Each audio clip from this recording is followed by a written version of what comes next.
Magandang umaga po sa ating lahat. Narito ang latest na weather update ngayong araw ng Lunes, March 10, 2025.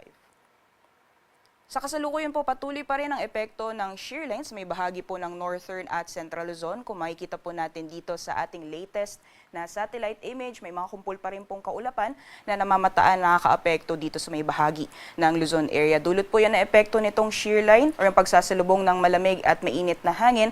Kaya asahan po natin na iilang bahagi ng Luzon ay makakaranas pa rin ng makulimlim na panahon na may kasamang kalat-kalat na mga pag-ulan. Sa bandang southern portion naman po ng ating bansa, nakikita din po natin itong mga kumpul na kaulapan na dulot po ng epekto ng easterlies o yung mainit na hangin na nanggagaling sa karagatang Pasipiko. At dahil po dyan sa easterlies, ay expected din po yung mga pag-ulan sa ilang bahagi ng Mindanao area, pati na rin po sa may southern portion ng Eastern Visayas. For the rest of the country naman po, magpapatuloy pa rin ang partly cloudy to cloudy conditions. Ibig sabihin po, inaasahan natin na generally fair weather conditions sa nalalabing bahagi ng ating bansa. At kung may mga pag-ulan man ay panandalian lamang po ito ng mga thunderstorms na mas madalas nararanasan sa hapon o sa gabi.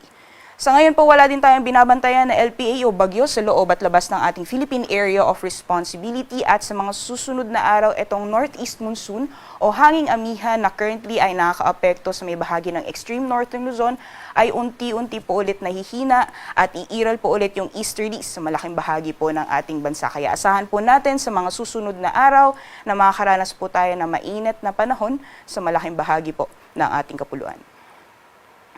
So magiging lagay po ng panahon ngayong araw dito po sa Luzon, gaya po ng nabanggit natin kanina, dahil sa shear line ay asahan po natin ang mga pagulan sa ilang bahagi ng Luzon area, particularly dyan po sa Cagayan Valley, Cordillera Administrative Region, pati na rin po sa may eastern sections ng Central Luzon, dyan po sa Aurora, sa ilang bahagi po ng Southern Luzon for Quezon area, gayon din sa Camarines Provinces, Catanduanes, pati na rin po sa Albay. Asahan po natin ang mga kalat-kalat mga pagulan, pagkidlat at pagkulog ngayong araw dulot po ng epekto nitong shear line. At sa nalalabing bahagi for the rest of Luzon ay asahan po natin ang partly cloudy to cloudy sky conditions. At kung may mga pag-ulan man ay dulot po ito ng mga isolated thunderstorms, mga biglaang pagbuhos ng ulan na mas madalas pong nararanasan sa hapon o sa gabi. Temperature forecast naman para sa mga piling syudad, sa mga dito po sa Luzon, mga piling syudad dito po sa Luzon. For Lawag po, ang temperatura ay maglalaro mula 25 hanggang 32 degrees Celsius, 16 to 25 degrees Celsius naman for Baguio. Abot po ng 33 degrees Celsius ngayong araw dito po sa Metro Manila, samantalang sa Tagaytay at sa Legazpi, maximum temperature ay aabot ng 31 degrees Celsius. Gayon din sa Tugigaraw, na agwat ng temperatura ay maglalaro mula 23 hanggang 31 degrees Celsius. For the rest of the country naman po, yung magiging lagay po ng ating panahon, gaya po ng nabanggit natin kanina, dulot po ng epekto ng easterlies, iilang bahagi po ng Mindanao, pati na rin po ng southern portion ng Eastern Visayas ay makakaranas ng maulan na panahon. Particularly dyan po sa may Eastern Samar, sa Leyte, Southern Leyte, gayon din sa Caraga, Northern Mindanao, Davao Region at Soc-Sargen. Asahan din po natin ang mga kalat-kalat mga pagulan, pagkidlat at pagkulog ngayong araw. For the rest of Palawan, Visayas and Mindanao, partly cloudy to cloudy conditions din po tayo at kung may mga pagulan man, ay dulot po ito ng mga isolated na thunderstorms or mga biglaang pagbuhos ng ulan, mas madalas din pong nararanasan sa hapon o sa gabi. Temperature forecast naman po para sa mga piling syudad sa Palawan and Visayas, maximum temperatures po for Kalayaan Islands at Puerto Princesa aabot ng 31 degrees Celsius, 32 degrees Celsius maximum temperatures ngayong araw dito sa Iloilo at 31 degrees Celsius maximum temperatures naman for Metro Cebu, pati na rin po sa Tacloban.